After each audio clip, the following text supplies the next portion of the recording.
ভারতীয় পণ্য, আমরা সবাই রাসূল সেনা। অনেক হয়েছে, এখন আর বক্তব্য দেওয়ার সময়। যে কথাগুলো হলো আমরা এর উপর আমল করার চেষ্টা করব এবং আমাদের ইমানি দায়িত্ব হিসেবে আমি আবার স্মরণ করিয়ে দিচ্ছি, ইসরায়েলি পণ্য ক্রয় করা বিক্রয় করা এটা আমরা নিজ দায়িত্বে বন্ধ করে দিব। এখানে কোনো হামলা মামলার কিছু নাই। যে বিক্ষোভের পরে আমরা কিছু লোকে চিন্তা করলাম অমুক জায়গায় ইসরায়েলি পণ্য ব্যবহার। ইতিমধ্যে জাতিসংঘ ঘোষণা দিয়েছে, আপনার আমার ছোট ছোট বাচ্চারা কিন্তু আছে দুধের অভাবে, পানির অভাবে ধুকে ধুকে মরছে। আমরা মুসলমান, সারা পৃথিবীর মুসলমানরা কি করছে জানি না। সৌদি আরব, ইরান, ইরাক, মিশর, ইন্দোনেশিয়া, বিভিন্ন দেশ কিন্তু মুসলমান দেশ, কেউ সাড়া দিচ্ছে না। শুধু মিছিল আর মিছিল, কোথাও কেউ হামলা করছে না। সেই ইসরায়েলের বিরুদ্ধে কেউ কথা বলছে না।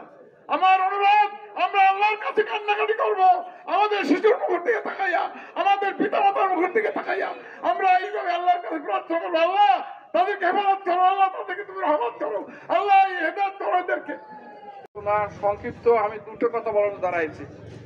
আমরা কিভাবে ইসরায়েলকে সাহায্য করি শুনে নেন।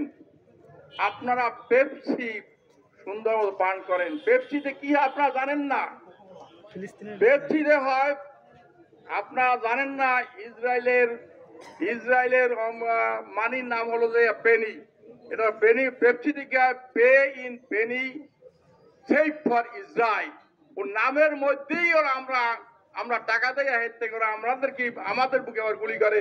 এই বলে আমি আর কথা শেষ করে ইহুদিরা যে ইহুদিরা যে বর্বর হামলা চালাচ্ছে, প্রতিবাদে আমি আমার পিরোজপুরের সকল ব্যবসায়ীদের কাছে একটি বিনীতভাবে আহ্বান জানাবো, আমরা কোন ক্রমেই ব্যবসায়ী ভাইরা যাতে আমরা ইসরায়েলি পণ্য আমরা কেউ ক্রয় বা বিক্রয় না করি।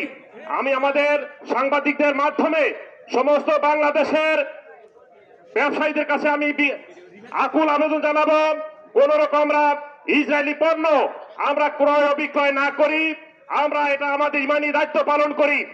আমরা যদি এই ইহুদিদের পণ্য আজকে আমরা বিক্রি না করি, আমাদের হয়তো সামান্য কিছু লোকসান হবে, আর এটা কম হবে, কিন্তু ইমানি দায়িত্ব নিয়ে আমরা এই ইহুদি পণ্য আজকে আমরা বর্জন করি। আমরা যারা রয়েছে আমরা ক্রয় বিক্রয়। রহমতুল্লাহি, আপনাদের সবাই মতে আমি একমত পোষণ করছি ইনশাআল্লাহ।